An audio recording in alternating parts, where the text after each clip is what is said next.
తెలంగాణ రాష్ట్రంలో మోడీ రాజ్యం రామరాజ్యం రావడానికి ఇది ఒక సంకేతం. ప్రజలందరూ కూడా భారతీయ జనతా పార్టీ వైపే ఉండరనడానికి ఇది నిలువెత్తు నిదర్శనం. కాబట్టి అధికారంలో ఉన్న కాంగ్రెస్ పార్టీకి గుణపాఠం. మేమే ప్రధాన ప్రతిపక్షం అని చెప్పుకొని విర్రవీగుతున్నటువంటి బీఆర్ఎస్ పార్టీకి ఒక గుణపాఠం ఇది. భారతీయ జనతా పార్టీకి కార్యకర్తలకు విశ్వాసం, నమ్మకం. కాబట్టి రేపు ప్రకటించే గ్రాడ్యుయేట్స్ ఎమ్మెల్సీలో కూడా భారతీయ జనతా పార్టీ గెలుస్తున్న విశ్వాసం, నమ్మకం ఉంది. నిజంగా మా కార్యకర్తలు నిజంగా గొప్ప కార్యకర్తలు. ఇటువంటి కార్యకర్తలు పార్టీలో మేము ఉండడం నిజంగా మేము అదృష్టంగా భావిస్తున్నాం. ప్రతి కార్యకర్త కష్టపడి పనిచేశారు. నిజంగా కార్యకర్తలకు హ్యాట్స్ ఆఫ్. కాబట్టి ఈ గెలుపులో కొమరయ్య గారు వారి అనుచరులు చాలా కష్టపడి పనిచేశారు. చాలా మా నాయకులందరూ కూడా మా పాయల శంకర్ ఇక్కడ ఉన్నారు, మా ఇన్వెస్టర్ గారు, మాజీ శాసనసభ్యులు, మా మేయర్ గారు, అదేవిధంగా మా జిల్లా అధ్యక్షులు, మా సంగప్ప గారు, టీచర్స్ ఎమ్మెల్సీ ఇన్ఛార్జ్ మా సంగప్ప గారు, మా సంజయ్ రెడ్డి గారు, కృష్ణారెడ్డి గారు, ఇట్లా చాలా మంది నాయకులు ఉన్నారు.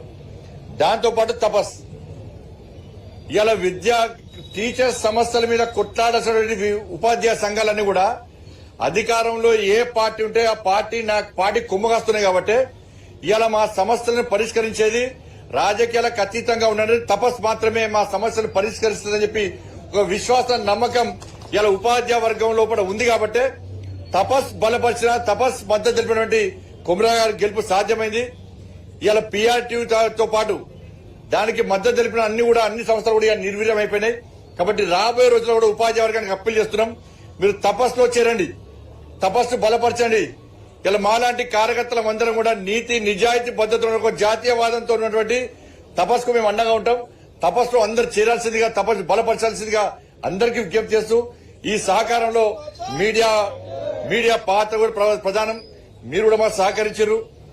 కాబట్టి జిల్లా అధికారి, గౌరవ కలెక్టర్ గారులకు, అధికార యంత్రాంగానికి, పోలీస్ సిబ్బందికి, ప్రతి ఒక్కరు కూడా కష్టపడి పనిచేసిన ప్రతి ఒక్కరు కూడా భారతీయ జనతా పార్టీ తరఫున, మా కిషన్ రెడ్డి గారి తరఫున కూడా మీ అందరూ కూడా హృదయపూర్వక ధన్యవాదాలు తెలియజేస్తా ఉన్నాను. ఇలా బీసీ కులాల పేరుతో ఒక వర్గానికి కొమ్ముగాల్సింది కాంగ్రెస్ పార్టీ.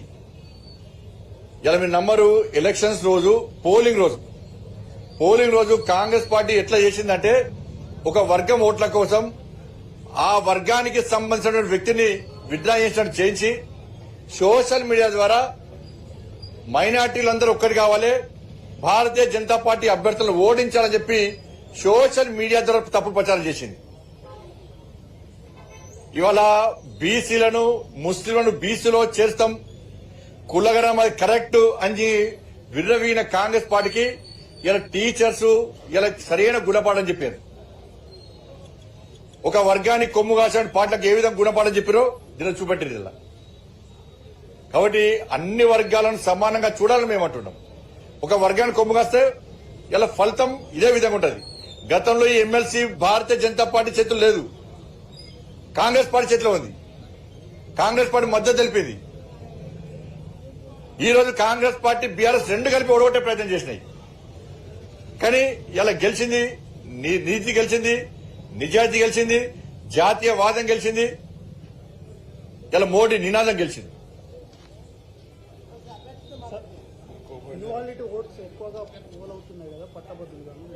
దురదృష్టకరం. మేము ఓటు వేసే ముందు కూడా చాలా బహిరంగ సభలో సరే మేం చెప్పినాం, ప్రత్యర్థులు కూడా చాలా సందర్భాలు చెప్పారు. ఒకటి మాత్రమే వేయాలి, అంటే సిగ్నేచర్ చేయడం కానీ ఇతర రాతలు రాయదని చెప్పి ఒకవైపు మీడియా ద్వారా అధికారులు ప్రచారం చేశారు. మేము కూడా చెప్పినప్పుడు కూడా ఆ విధంగా చేయడం వల్ల ఒక తప్పుడు సంకేతాలు సమాజంలో కూడా పోయినాయి. కాబట్టి రాబోయే రోజుల్లో కూడా ఇటువంటి జరగకుండా చూడాల్సిన బాధ్యత మేధావి వర్గం మీద ఉంది.